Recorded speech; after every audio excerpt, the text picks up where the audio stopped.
Assalamu alaikum everyone. My name is Hira Seher and I am fourth year MBBS student at Quaid-e-Azam Medical College, Bahawalpur. Okay, so today I am going to teach you about pharmacology and we will start from the autonomic nervous system.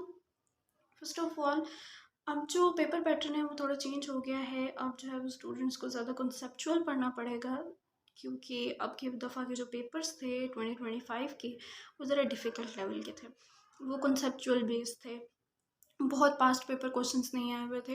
So I will try my best कि हम जो है वो उसी के according study करें ताकि हमारा पेपर पैटर्न अच्छा हो और सिर्फ पेपर के लिए अच्छा ना पड़े, क्योंकि फार्माकोलॉजी एक बहुत फास्ट सब्जेक्ट है। उसमें बहुत ज़रूरी है कि आप जो है वो बहुत कॉन्सेप्ट से पढ़ें क्योंकि ये ड्रग्स हैं और ये this is the main subject in your entire MBBS जो आपको एक्चुअल में ड्रग्स के बारे में बताएगा। ठीक है, सो हम सबसे पहले जो है वो स्टार्ट करेंगे ऑटोनॉमिक नर्वस सिस्टम से। So this is our basic slide जिसमें हम जो है वो सबसे पहले according to mini Katzung chapter 6 को स्टार्ट करेंगे, इंट्रोडक्शन टू ऑटोनॉमिक फार्माकोलॉजी। मेरे जो लेक्चर्स होंगे वो बेसिकली मिनी कैटसन, लिपिनकॉट और बिग कैटसन की का मजमूआ होंगे।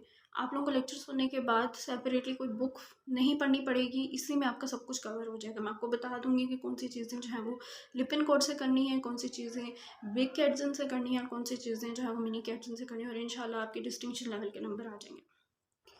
ओके, तो इस स्लाइड में हमारे पास है कि नर्वस सिस्टम जो है ना उसकी डिवीजन होती है सेंट्रल नर्वस सिस्टम में और पेरिफेरल नर्वस सिस्टम में। सेंट्रल नर्वस सिस्टम हमारे पास होता है ब्रेन एंड स्पाइनल कॉर्ड, और पेरिफेरल नर्वस सिस्टम में हमारे पास तमाम नर्व्स और सेंसरी स्ट्रक्चर होते हैं जो कि आउटसाइड द ब्रेन या स्पाइनल कॉर्ड होते हैं। जब फिजियोलॉजी हमने पढ़ी थी तो हमने पढ़े थे कि कुछ एफरेंट होते हैं, कुछ इफरेंट्स होते हैं, कुछ एक्स्ट्रा पिरामिडल होते हैं। तो ये सारे जो नर्वस सिस्टम हैं, ये सारी जो नर्व्स हैं वो हमारे पास पेरिफेरल नर्वस सिस्टम के अंदर आती हैं। और पेरिफेरल नर्वस सिस्टम को हम आगे डिवाइड करते हैं सोमैटिक में और ऑटोनॉमिक में।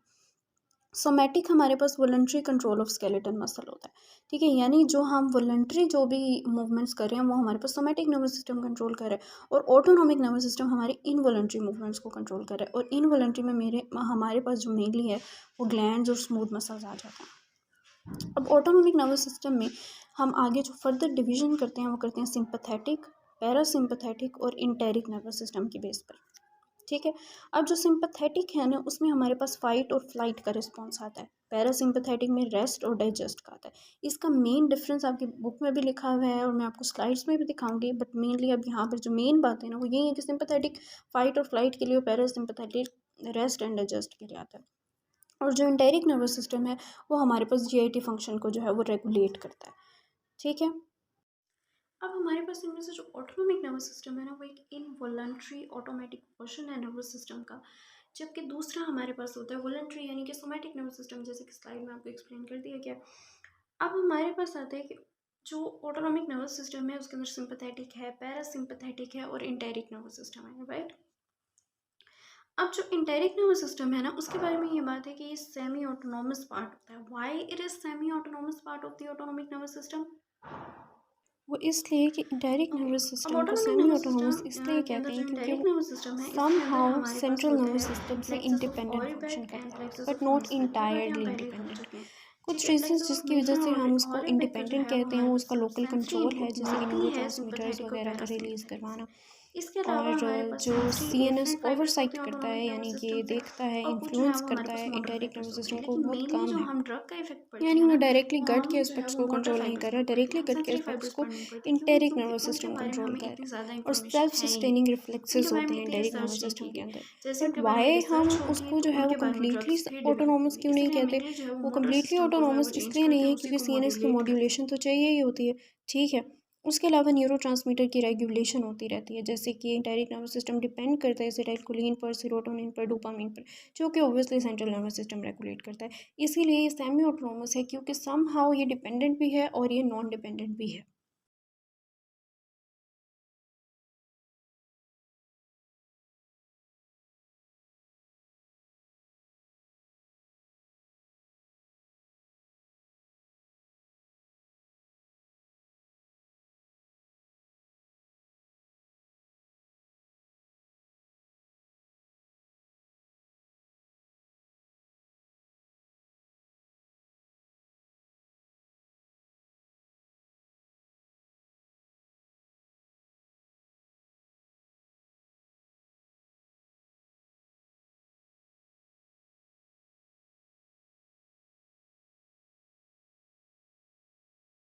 तो हमारे पास जो सिंपैथेटिक और पैरासिम्पैथेटिक का डिफरेंस है वो इस तरह से है कि जो सिंपैथेटिक नर्वस सिस्टम है उसके जो सेल बॉडीज़ होती हैं ना वो इंटेरोमीडियोलेटरल horn of T1 to L2 होती हैं, ठीक है। जबकि हमारे पास जो पैरासिम्पैथेटिक होती हैं उसकी S2 से S4 तक होती हैं। गैंग्लिया चेन के अंदर लिंक्ड होते हैं सिंपैथेटिक के, जबकि पैरासिम्पैथेटिक के गैंग्लिया आइसोलेटेड होते हैं। सिंपैथेटिक की जो चेन्स होती हैं प्री गैंग्लियोनिक चेन्स वो शॉर्ट होती हैं और माइलिनेटेड होती हैं, जबकि पैरासिम्पैथेटिक की लॉन्ग और माइलिनेटेड होती हैं। पोस्ट गैंग्लियोनिक फाइबर्स जो हैं वो लॉन्ग और नॉन माइलिनेटेड होते हैं सिंपैथेटिक में, जबकि पैरासिम्पैथेटिक में ये शॉर्ट होते हैं और माइलिनेटेड होते हैं। फिर पोस्ट गैंग्लियोनिक न्यूरोट्रांसमीटर जो है वो एड्रीनर्जिक होता है सिंपैथेटिक में, और पैरासिम्पैथेटिक में हमारे पास कोलिनर्जिक यानी एसिटाइलकोलिन की ट्रांसमिशन होती है।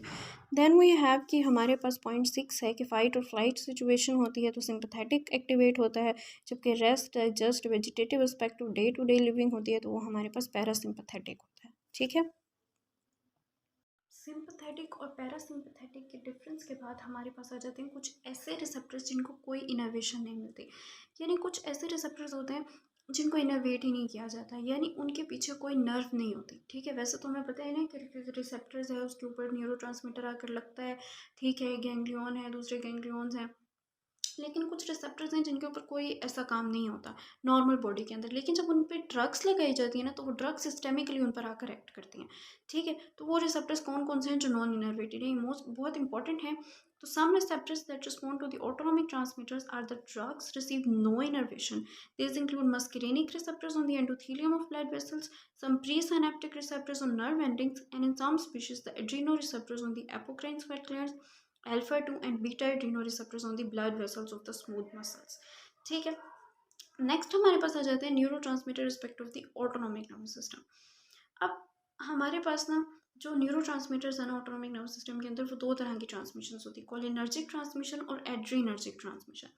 कोलिनर्जिक ट्रांसमिशन को कोलिनर्जिक ट्रांसमिशन क्यों कहते हैं, क्योंकि ये जो है वो हमारे पास एसिटाइलकोलिन को रिलीज़ करवाते हैं। कहाँ कहाँ पर एसिटाइलकोलिन रिलीज़ होती है उसके लिए हम जो है वो इस डायग्राम को देखते हैं कि एसिटाइलकोलिन जो है ना वो हमारे पास गैंग्लियंस के ऊपर भी रिलीज़ होती है, ठीक है। एसिटाइलकोलिन पैरासिम्पैथेटिक की सारी नर्व एंडिंग्स के ऊपर भी रिलीज़ हो रही है।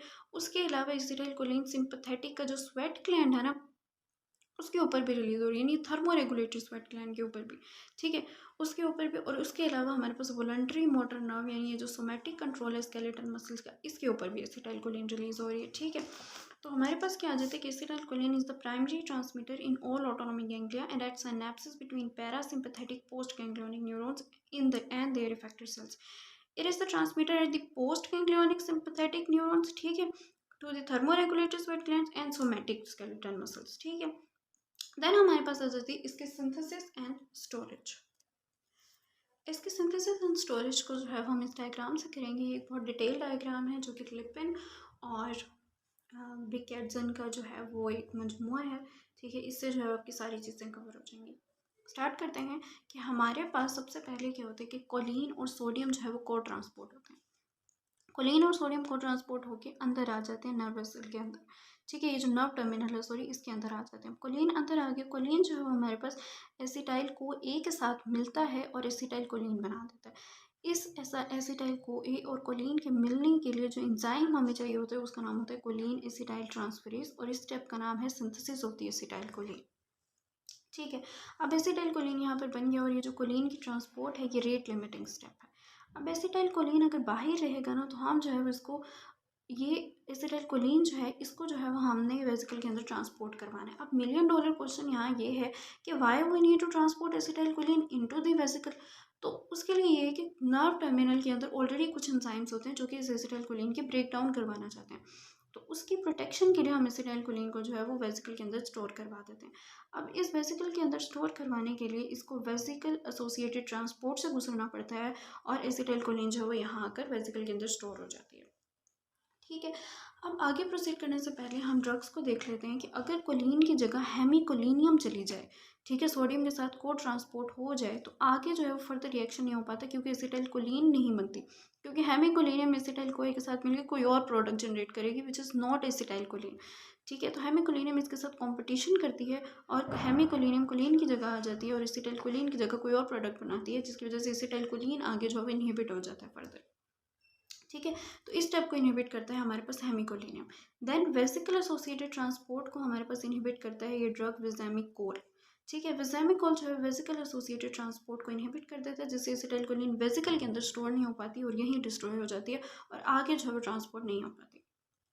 देन हमारे पास आता है कि कैल्शियम जो है वो जैसे डीपोलराइजेशन सिग्नल आता है, डीपोलराइजेशन सिग्नल आया, कैल्शियम जो है नर्व टर्मिनल के अंदर इंटर हो गया, तो उसकी वजह से हमारे पास डॉकिंग ऑफ द वेसिकल होगी। अब डॉकिंग ऑफ द वेसिकल ये है कि जो वेसिकल्स होंगे ना वो हमारे पास अलाइन होना शुरू हो जाएंगे नर्व मेम्ब्रेन के नर्व टर्मिनल्स के साथ। ठीक है, अलाइन होना शुरू हो जाएंगे और साथ इनके साथ ये वैम्प्स अपीयर होना शुरू हो जाएंगे। अब ये वैम्प्स क्या हैं और ये जो मैंने यहाँ पर स्नैप्स लिखी हुई है ये क्या है? तो हमारे पास ना कुछ प्रोटीन्स होती हैं जिनको हम कहते हैं स्नेयर प्रोटीन्स। ठीक है, स्नेयर मतलब कि soluble N ethyl maleimide sensitive factor attachment receptor protein. ये आपकी बुक के ऊपर ही लिखा हुआ है रिलीज ऑफ द एसिटाइलकोलिन के ऊपर कि स्नेयर प्रोटीन क्या होती है। Soluble N ethyl maleimide sensitive factor attachment receptor proteins.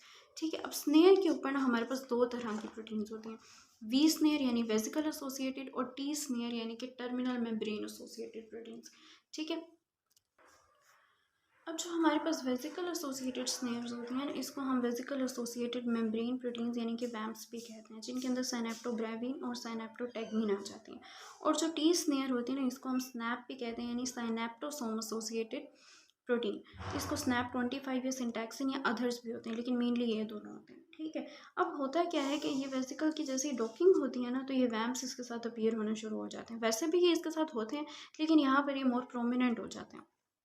फिर ये वैम्प्स जो है जैसे ही यहाँ पर हमारे पास हमारा वेसिकल फ्यूज़ करता है तो वैम्प्स और स्नैप आपस में मिलते हैं।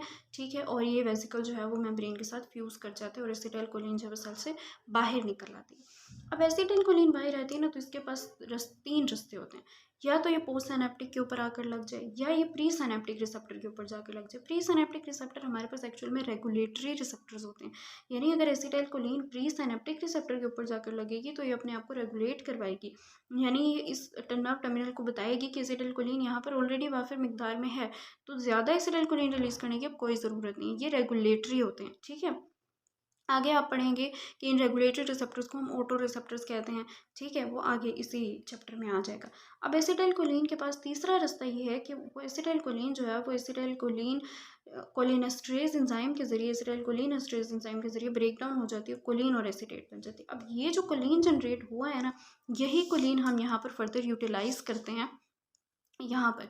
ठीक है, और यही कोलिन आगे ट्रांसपोर्ट होता है, यानी ये कोलिन यहाँ पर रीयूटिलाइज हो रहा है। ठीक है, अच्छा अब यहाँ पर हमारे पास जो इस स्टेप को इनहिबिट करता है वो है बोटिक्लिनियम। बोटिक्लिनियम हमारे पास असल में एक लार्ज मॉलिक्यूल होता है, ये यहाँ से डिफ्यूज़ हो जाता है। डिफ्यूज़ होने के बाद ये वैम्प्स या स्नैप्स के अंदर ऐसी चेंजेस करता है कि ये फ्यूज़ नहीं हो पाते, docking of the vesicle proper तरीके से नहीं हो पाती, जिसकी वजह से हमारे पास एसिटाइलकोलिन रिलीज़ नहीं होता।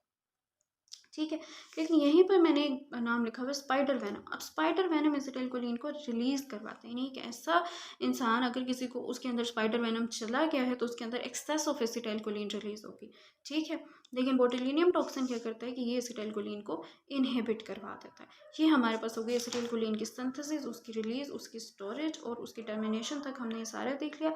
देन हमारे पास ड्रग इफेक्ट्स आ गए। ओके, ये जो बोtulinum टॉक्सिन है, ठीक है, इसी को जो हम बोटॉक्स में इस्तेमाल करते हैं, जो आजकल बोटॉक्स हो रहा है तो इसके अंदर भी बोटुलिनियम टॉक्सिन इस्तेमाल किया जाता है लोकलाइज्ड प्लेसेस पर, क्योंकि कोई एसिटाइलकोलिन की रिलीज को उस प्लेस पर इनहिबिट कर देता है और दूसरा है मसल रिलैक्सेंट के तौर पर इस्तेमाल होता है।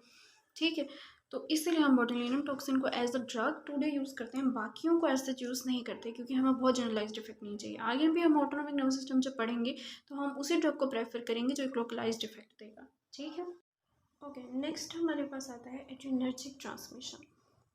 तो एड्रिनर्जिक ट्रांसमिशन से एक्चुअल हमारे पास मुराद है नोरेपिनेफ्रिन।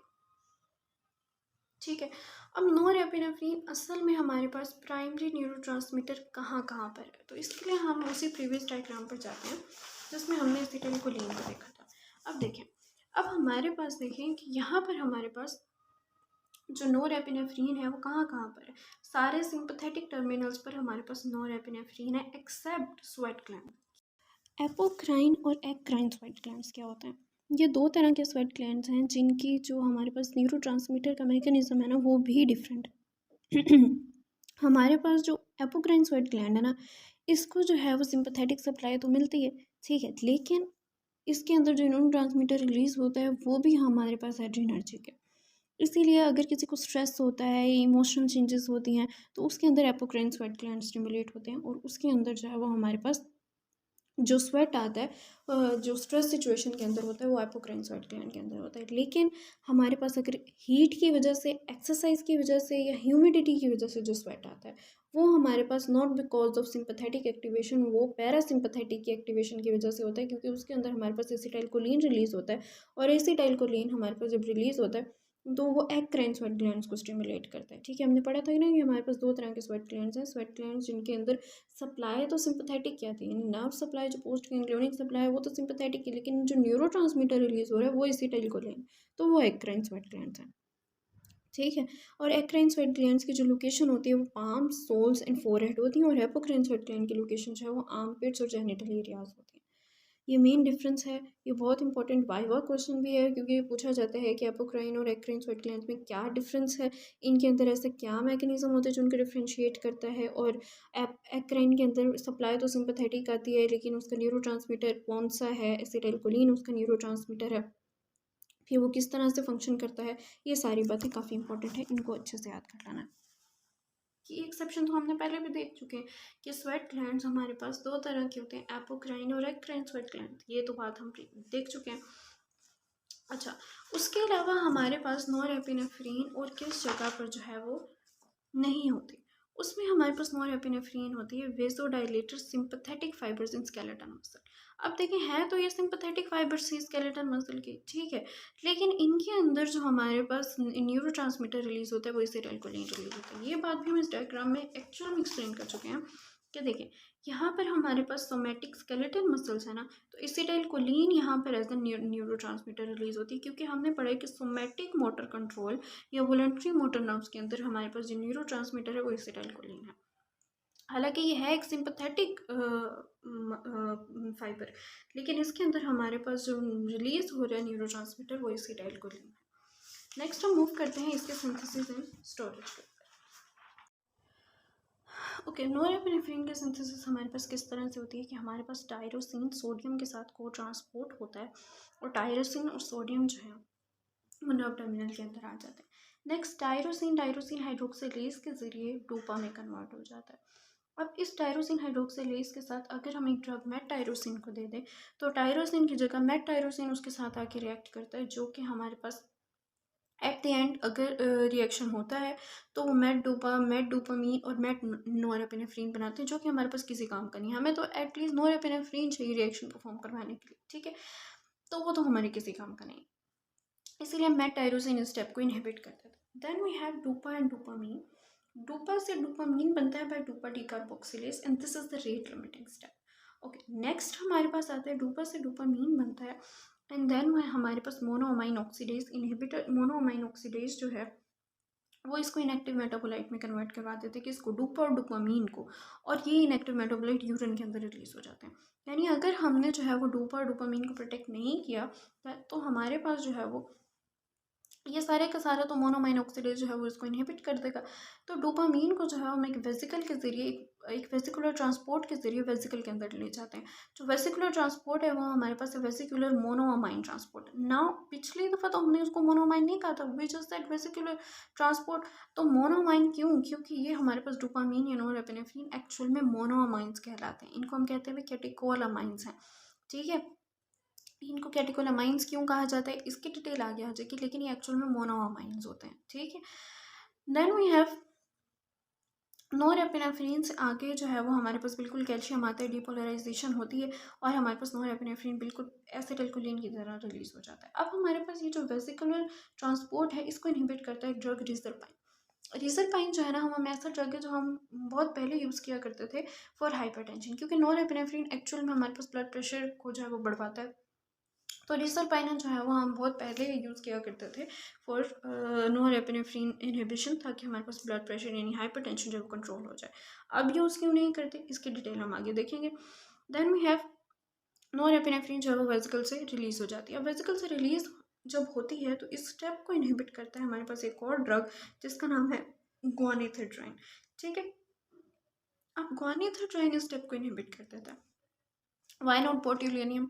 तो बोट्यूलिनियम इसलिए नहीं क्योंकि बोट्यूलिनियम की अपटेक के लिए इसके अंदर जो है कोई ट्रांसपोर्टर नहीं है, कोई जो है वो रिसेप्टर नहीं है, इसलिए जो है वो गोनाइथेड्रल मेन है जो कि इसको इनहिबिट करेगा।